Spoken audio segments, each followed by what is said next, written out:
Ever stop to think about that invisible force? You know, the one powering your smartphone, enabling advanced AI, or driving the huge computers behind the latest science. Well, you might actually be holding a clue literally in the tiny, powerful bits made by one often unseen giant company. Welcome to the deep dive. Today, we're jumping into Taiwan Semiconductor Manufacturing Company, better known as TSM. Now, this isn't just some other name on the stock market. TSM is like the backbone of our whole tech revolution. They make the chips powering almost everything digital. They really are fundamental. Yeah. So our mission for this deep dive is to dig into a detailed stock report, their recent earnings, what analysts are saying, and, the latest news. We want to give you a really solid picture of where TSM stands right now, its financial health, its pretty ambitious future strategy, and the key things that make it such a powerhouse. Absolutely. And what's amazing about TSM is its role as the world's top pure-play foundry. So think about it this way. They don't design the chips you see in an iPhone or an NVIDIA GPU to sell under their own name. Right. They're not like Intel in that sense, or NVIDIA itself. Exactly. Instead, they're the essential factory for countless companies all over the world. Yeah. They manufacture, package, test, and sell the circuits and devices that other companies design. They're really the engine behind the innovation you do see. And their impact is just everywhere, right? Even if you never spot a TSM logo. We're talking high-performance computing, crunching AI models, the phone in your hand, all those Internet of Things gadgets popping up. Automotive systems, consumer electronics. Pretty much everything digital. They're foundational, connecting all the pieces. Totally. And once you grasp that foundational role, their sheer size starts making sense. So as of its last close, TSM's share price was $234 NA6 USD. Okay. Which values the company at a massive $1.22 trillion USD market cap. Wow, that's huge. It really is. And that's built on about 5.19 billion diluted shares outstanding. Now, looking at valuation, their trailing PE ratio is around 22.58, and the forward PE is about 22.14. So what does that tell us? It's not exactly cheap, but the market's definitely expecting growth. Precisely. The market is pricing in significant future growth, anticipating they'll keep performing really strongly. And for investors looking for income, I see they pay a dividend. They do an annual dividend of $2.61 USD, which gives a yield of about 1.56%. And the payout ratio is interesting, just under 30% at 29.71%. Which suggests they're rewarding shareholders, but also keeping plenty of cash back, right, for investing in the future. Exactly. Investing heavily and staying ahead. Which brings us to their economic moat. Analysts call it wide. Wide moat, so like a fortress. Difficult to attack. Pretty much, yeah. It's driven by two main things: their unmatched technology leadership and their incredible manufacturing scale. This lets them make the most advanced chips cheaper and more efficiently than anyone else can really manage. Especially for the really demanding stuff, like HPC and AI. That's the key. It's not just about shrinking transistors. It's about winning those crucial contracts for the most advanced tech, cementing their lead year after year. Got it. So if they're this indispensable factory, how do they stack up against other tech giants? Who are their peers? Well, looking at market cap, you've got NVIDIA way up there at over $4 trillion. Right. NVIDIA's been on a tear. Their Broadcom around $1.3 trillion. Yeah. And AMD at about $250 billion. TSM at $1.22 trillion is right in that elite group. They're absolutely top tier in the whole chip ecosystem. Okay, so their position reflects that crucial role they play. Definitely. The market sees them as indispensable, not just now, but for whatever tech comes next. Okay, foundational role, impressive scale, wide moat, check. But how does this play out financially, especially this whole AI explosion? Because here's where it gets really interesting. TSMC isn't just like benefiting from the AI boom, they're literally enabling it. That's the perfect way to put it. And their recent Q2 2025 earnings, which came out July 17th, just hammer that point home. So how'd they do? Stellar results. They beat expectations, reported revenue of $30.1 billion USD. $30 billion in a quarter, wow. But the real headline grabber was the EPS growth. Earnings per share jumped 60.7% compared to last year. 60%? That's remarkable. It really is. It just shows how central they are to this whole tech surge right now. And the driver behind that massive jump was AI and HPC chips. Primarily, yes. The demand for high-performance computing and artificial intelligence chips is just booming, and TSM is making the silicon that makes it all possible. So they're basically building the engine for the AI revolution. You could say that, and because of this, they've significantly boosted their forecast for the whole of 2025. They now expect revenue growth to be around 30% for the full year. in U.S. dollar terms. 30% growth forecast for a company that size. That's a huge upward revision. Shows real confidence. It does. And looking just in the next quarter, Q3 2025, their guidance is also strong.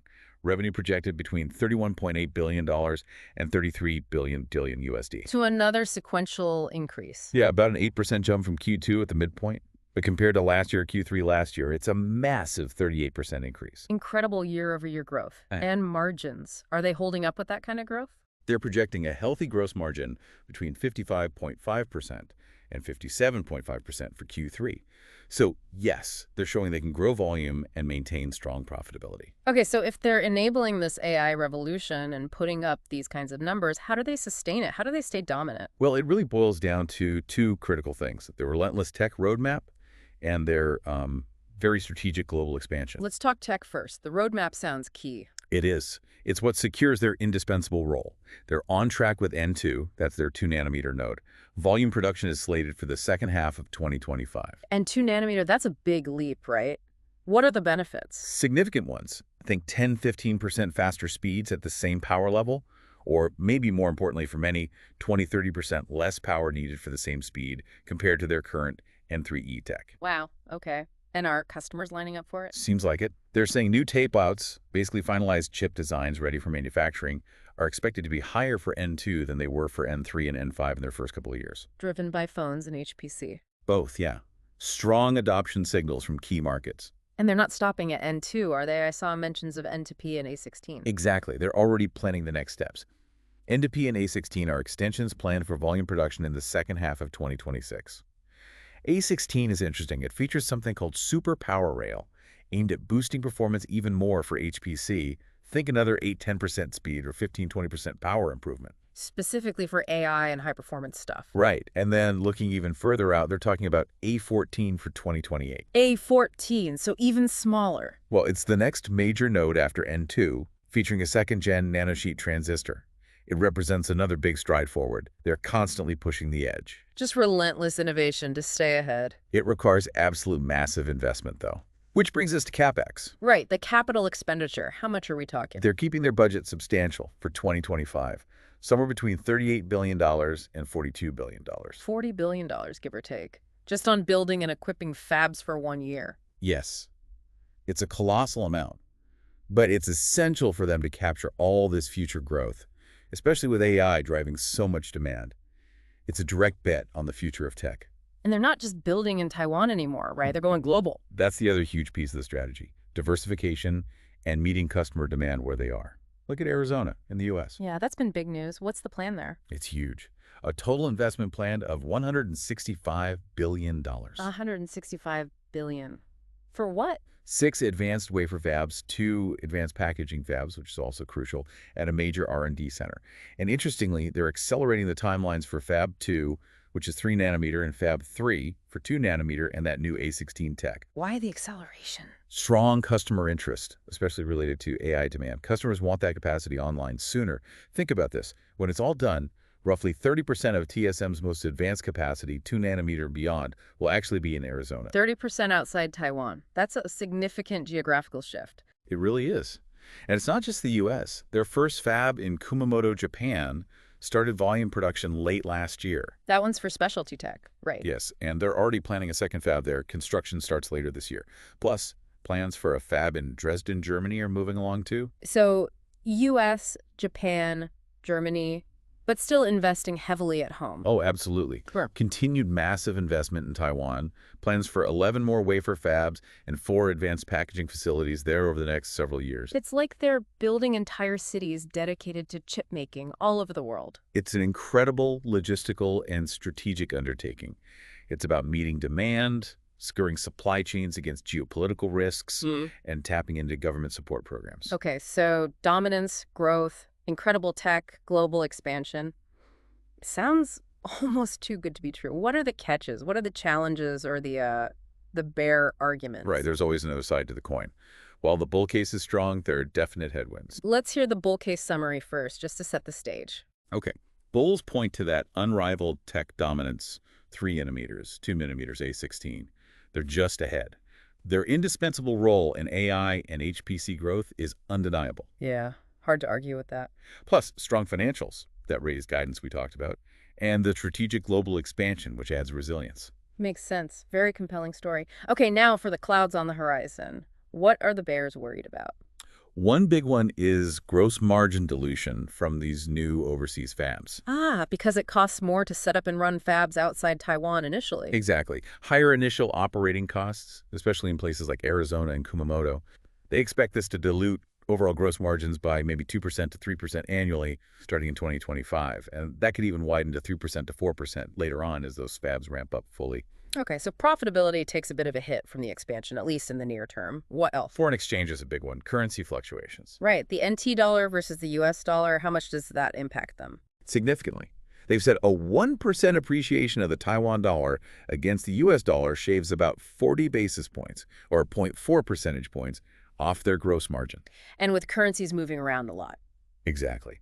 For Q3 2025, for instance, they projected a 6.6% sequential appreciation of the NT dollar. That alone could potentially reduce their gross margin by about 260 basis points, or 2.6 percentage points. Ouch.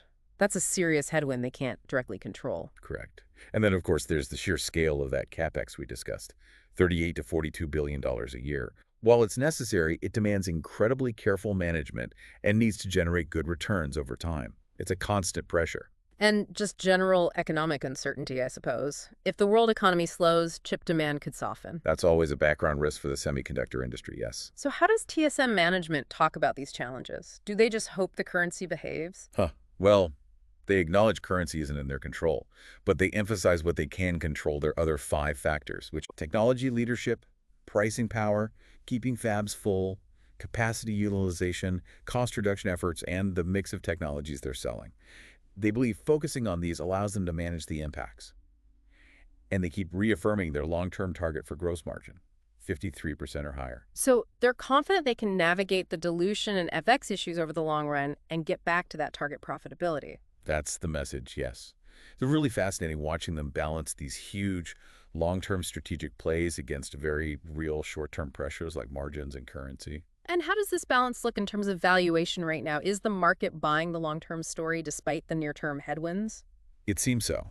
The current share price, around $238.85, is actually above the estimated fair value from some analyses, which sits closer to, say, $207.60. So maybe a bit expensive based on fundamentals alone. It suggests the market is pricing in that dominance, that AI growth acceleration pretty heavily, reflects strong positive sentiment. Interestingly, the average analyst price target over the last 6 months is right around $240, very close to the current price. Okay, so analysts generally agree with the market's current assessment.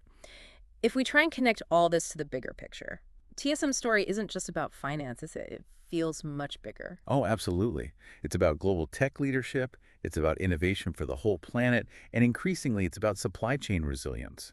Their progress directly sets the pace for AI, for smartphones, for computing power available to everyone. It's not just another stock. It's a foundational piece of the global tech economy. Yeah, you see that reflected in the news, right? Headlines swing between pure optimism and maybe more caution. Exactly. You'll see things like TSMC, a no-brainer long-term investment, or forget the hype TSMC is the AI stock that actually delivers. Huge confidence. But then you also see Headlines like TSMC's Q4 prudence is temporary wait for a dip before adding, acknowledging maybe short-term caution, or articles focusing specifically on challenges like TSMC CFO discusses currency volatility impact on business. So it shows the market is watching closely, celebrating the wins, but also very aware of the risks. And rightly so, given how pivotal they are. Okay, so as we wrap up this deep dive on TSM, here's something to maybe chew on. Given this huge strategic global expansion, Arizona, Japan, Germany, plus the relentless tech leaps, how might TSM's growing international footprint actually reshape global supply chains for critical tech in the next decade? And what could that mean, geopolitically or economically beyond just the chip industry itself? Something to think about. Definitely a big question. So to quickly recap, we've looked at TSM, this global semiconductor giant, absolute critical for the AI revolution. They've got that wide technological moat, incredibly ambitious expansion plans worldwide, and a clear strategy for dealing with the challenges they face. We really hope this deep dive into TSM has given you a clearer, more informed perspective on this frankly incredible company and its huge impact. And we definitely encourage you to keep doing your own deep dives into fascinating topics like this one. Yeah. And if you found this useful or insightful, please do consider subscribing to the channel and, hit that bell icon. Your support genuinely helps us keep bringing you these explorations into the complex forces shaping our world, helping you stay informed